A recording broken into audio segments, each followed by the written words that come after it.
Apa yang Anda percaya tentang murid dan pembelajaran di kelas sebelum Anda mempelajari modul 1.1?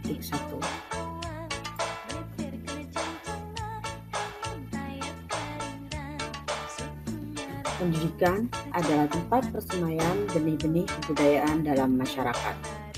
Ki Hajar Dewantara memiliki keyakinan bahwa untuk menciptakan manusia Indonesia yang beradab, maka pendidikan menjadi salah satu kunci utama untuk mencapainya. Ki Hajar Dewantara mengibaratkan peran pendidik seperti seorang petani atau tukang kebun. Anak-anak itu seperti biji tumbuhan yang disemai dan ditanam oleh Pak Tani atau Pak Tukang Kebun di lahan yang telah disediakan. Anak-anak itu bagaikan bulir-bulir jagung yang ditanam. Bila biji jagung ditempatkan di tanah yang subur dengan mendapatkan sinar matahari dan pengairan yang baik, maka meskipun biji jagung adalah bibit jagung yang kurang baik atau kurang berkualitas, dapat tumbuh dengan baik karena perhatian dan perawatan dari Pak Tani.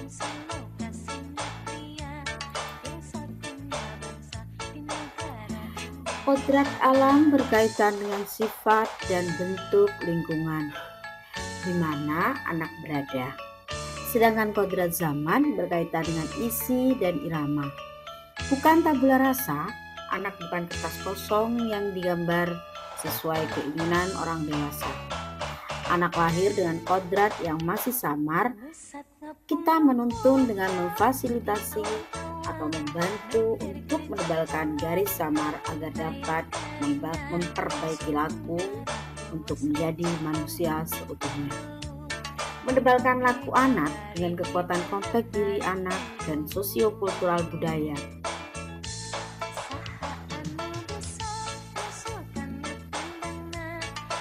Apa yang merubah dari pemikiran atau perilaku setelah mempelajari modul ini? Saya akan berusaha merubah pola pikir atau mindset, kemauan, dan motivasi untuk melakukan perubahan-perubahan, yakni dengan menuntun peserta didik sesuai dengan kodratnya.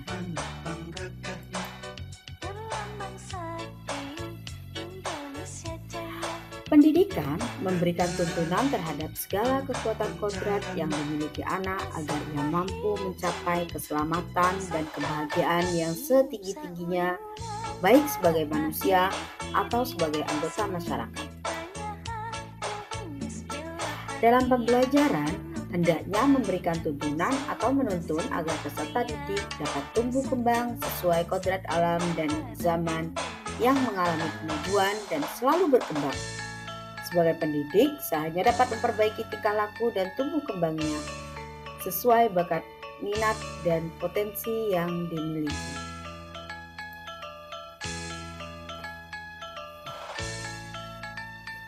Anak bukanlah selembar kertas kosong.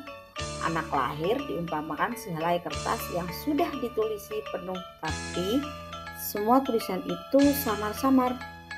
Pendidikan berkewajiban dan berkuasa menebalkan segala tulisan yang samar-samar yang berisi tentang budi pekerti yang baik. Pendidikan yang dimaksud adalah pendidikan yang dimulai dari lingkup keluarga, pendidikan formal atau sekolah, dan pendidikan yang didapat dari lingkungan masyarakat.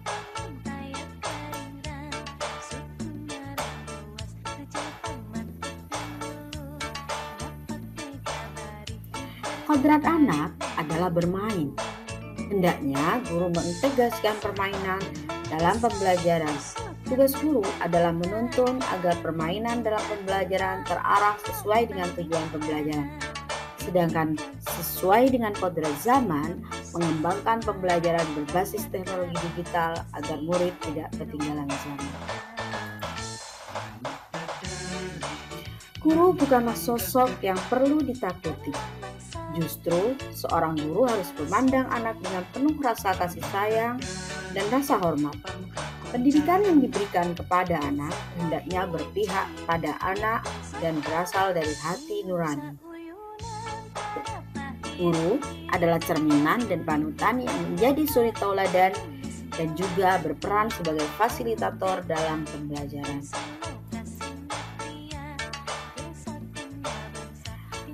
Pendidikan budi pekerti. Pendidikan dan pengajaran yang utama adalah budi pekerti. Budi yang berasal dari batin berkaitan dengan cipta, rasa, karsa. Sedangkan pekerti yang berasal dari lahir yang berkaitan dengan tenaga.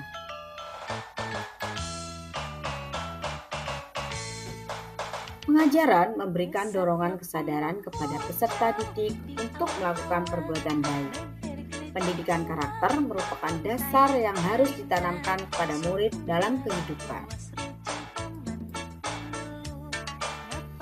Apa yang dapat segera Anda terapkan lebih baik agar kelas Anda mencerminkan pemikiran Ki Hajar Dewantara? Saya selaku pendidik memberikan penguatan karakter budi pekerti sebelum dan sesudah pembelajaran. Yang kedua, saya merancang pembelajaran yang berpihak pada anak dengan metode, model, dan strategi pembelajaran yang aktif.